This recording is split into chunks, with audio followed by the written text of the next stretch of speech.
or is it just like a group of friends? Well, it's like a group of friends that get together and we all sing. Like I moved here. Like I've been singing for about 3 years. So like I used to sing at school, and then I moved to Ottawa, and then I met up with these guys that sing out here, and then we just came together and started singing together. Oh, that's really cool. And what language are you singing? There's no language. It's like chanting. It's like when Rihanna is going, it's the same thing. Okay. Yeah, it's the same thing. So it's not really words, but there is words in some songs. So like there's chanting, and then there's I guess it's called contemporary. So it's traditional sound, and then there's a contemporary sound, which is like more new, which we interpret words in. So then there's different words for different regions of Canada. Okay. And so like there's like different language groups all over Canada. So like there's the Algonquin people, and there's the Iroquois people, and the Sioux people, who all have their different languages that branch out, and all have their own different languages. So which one are you most comfortable with? Or have you spent Me most myself, I come from the Algonquin branch, which branches off into the Ojibwe and the Ottawa and the Potawatomi and the Menominee, and there's like a bunch. There's like at least 20 tribes that branch off from Algonquin. But I'm Ojibwe. Okay, very cool. That's awesome. So we're working on making a video about. We were thinking of Aboriginal issues, but maybe just like the culture in general. So, what makes you proud to be of this descent? I don't know. Aboriginal, Yeah. and that's the other thing. We're not even sure what to say, so it's not offensive. Too. Yes, that I know. I get that question a lot. Aboriginal's fine. First Nation is okay. Yeah. And then just asking, not asking what tribe you're from, like that. It's like that. That's not that it's offensive or anything. It's just kind of like it's a very broad question. So you'd be like, what nation do you come from? You'd be like, I come from Garden River First Nation. Okay, well, what's your what do you branch from? Like which group? Like which group? Oh, okay, I'm Ojibwe. Yeah, so like there's groups of Ojibwe, and like the broad term is First Nations, right? So that's only First Nations. That would be the selected term out of all of them. To not Indian, of course, not Indian, and not. I guess you could say Native American is fine as well.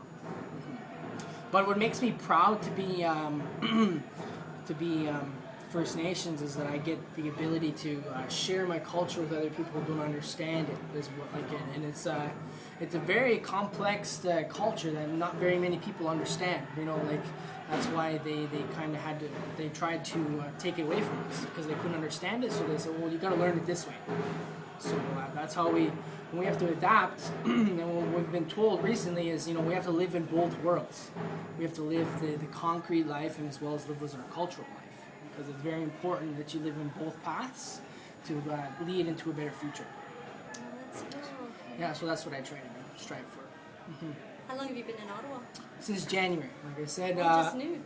Very new, yeah. Yeah. I took an ambassador program. Yes. So it's the Aboriginal Cultural Ambassador Program, and it's about 6-month program that goes through like heritage interpreting certification processes, so that you can go out and share the culture like I can today. You know what I mean? So yeah.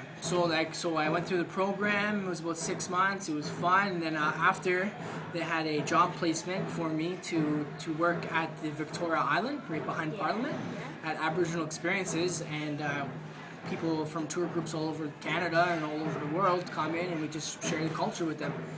Do you guys want to go there someday too? Yeah, that's really interesting. Like, is it open at certain times? It's only open to the public on one day, and that's Canada Day. Oh. Mm-hmm. Okay. Mm-hmm. And then there's different tour like sections, like 1:30, 2:30, and they have two big shows where we do like dancing. Powwow? Yeah, we do the powwow dancing and all that kind of stuff. And but you can order like a tour group for there. You can look it up online. Okay. aboriginalexperiences.ca. Okay, I'll find out what that's about then. Yeah. When does it start? When do they start having the games? Usually at the beginning of May and then towards the end of October. That's the tourism section of tourism. So how long do you get to stay? Like how long will you be down here? Or maybe I should say get to. How long do you have to stay? Or are you going back to your own nation? Well, what happened was I was staying. I was living in Magnetawan First Nation where my mom lives, and then I applied for the program, and then they said, okay, well you're accepted, and now you just have to find your own way of living. You know, so they kind of test you to see if you can actually come about finding first and last, and becoming an adult. That's what it's all about, first right? and last, what does that mean?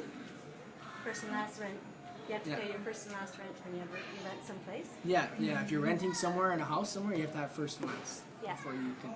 It's just a kind of deposit kind of thing. Yeah. But anyways, I had to. So I had to go through all of that, and then I've been here for from May or January to June, and then I just looked for other opportunities for me. So after June, I applied for the Saughan Aboriginal Art Camp. And where's that? It was here in Ottawa. Oh, it was, eh? It was a 5-week program. Each week there was different kids there, and each week they had different artists come in. Yeah. And we did tour groups at the National Art Gallery. Oh, nice. Oh, wow. Yeah. That's really cool. So, Is this your own drum? this one was gifted to me a while ago. But yeah, it's my drum. Have you ever made one for yourself? Yes, the first drum that you make, you're supposed to give it away. That's the tradition, I guess. Yeah. And I'm sorry, the other singers, I missed that. What did you? You were friends, or Yeah. are you also from the same nation, or are you? Well, sort of. They're from Northern Ontario. Yeah. And me myself, I'm from Manitoulin Island. Yeah. So that's kind of a bit of a stretch, but we're they're Ojibwe and they're all Ojibwe and Cree. Yeah. Because that's kind of Northern Ontario is kind of where they have a blend, where they're the Cree is more west in Manitoba, Yeah. and then the Ojibwe is more southern Northern Ontario, and then Yeah. there's the mix in between. But then there's Cree in the east too, in Quebec. Yeah. Over in Quebec again. yeah, and then that even sections off into itself. So it's Yeah. Swampy Cree Yeah. over up north, and then there's Plains Cree. Yeah. Yeah, so. Okay. How do you guys feel about? See, I don't know this part either, but how do you feel about other nations like the Iroquois and such? Is it now fine with everyone? I'm Mohawk, and I don't know a lot of people in other nations. Now, at this period in time, it's most important for us to collect ourselves rather than divide ourselves. You know what I mean? Because we've come to a time now, and where we have jurisdictions going on in the government where we're not able to make a stand on that. And so now we need to collect ourselves together as Iroquois and Algonquin to come together. Because there might have been back in the day all these different wars and stealing Montreal and taking it back and going back and forth, right? But now we realize we have to. That's the word that's getting out. That's the direction. Coming together, yeah. And are you in any longhouse or anything like that? Do you have that kind of creation type background? Do I make longhouses? Yeah.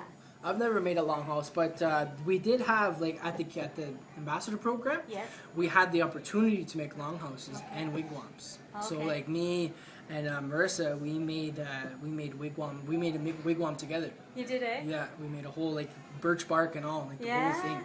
It's huge actually. It's at the island. It's still at the island. But what about tradition, religion tradition and creation and that sort of thing? What is the story for everybody that way? Where I'm from, longhouse is also a religion. It's considered a part of our. That's where you talk about the Creator and such. I didn't know what it is in the North. I guess. Well, it depends. Our houses were developed the way that we live, where we lived on the land geographically. Yes. So the longhouses, there was a lot more long, tall timber in that area. Right. So that there was more you had more of an ability to create a longhouse. Whereas up in northeastern region, there's not so much timber in that area. Yeah. So we had to use different things to make houses, right? So there was a lot of birch in our area. So we used the birch bark to gather ourselves. And sorry, Julie, I took away. You were asking so many good questions. I shouldn't. I shouldn't take away. No, I was just trying to Do you think guys back of things that we thought about, things that we wanted to ask you. But maybe like, what are some of the struggles that you've faced with identifying yourself as First Nations? Or That's a good question. When I grew up, my family, we didn't practice our culture as I was growing up in school. So like my dad, he didn't practice it. Like we went to powwows every like once in a while, and I'd go there, but I never like really like was actively involved in any culture. It wasn't until I like graduated high school, actually, when I was 17, that I decided that I wanted to do more cultural things. So I took it upon myself, and you know, a lot of First Nations people, like it's past generational things that has happened to us in like before that leave us without a culture today. You understand? Yeah, like the things that happened to us before lead up to our parents not sharing the culture with us and not teaching us the language, and that's something that we all lack as First Nations people. Like in a broad scale, I would say about 80% of youth don't know how to speak their own language. Yeah. So it's one of the one of the barriers for us that we have to breach before we can move forward in any sense. But yeah, as I was growing up, it wasn't something that was, you know, was like, go get your regalia. We're gonna go to the powwow. It wasn't something like we did all the time.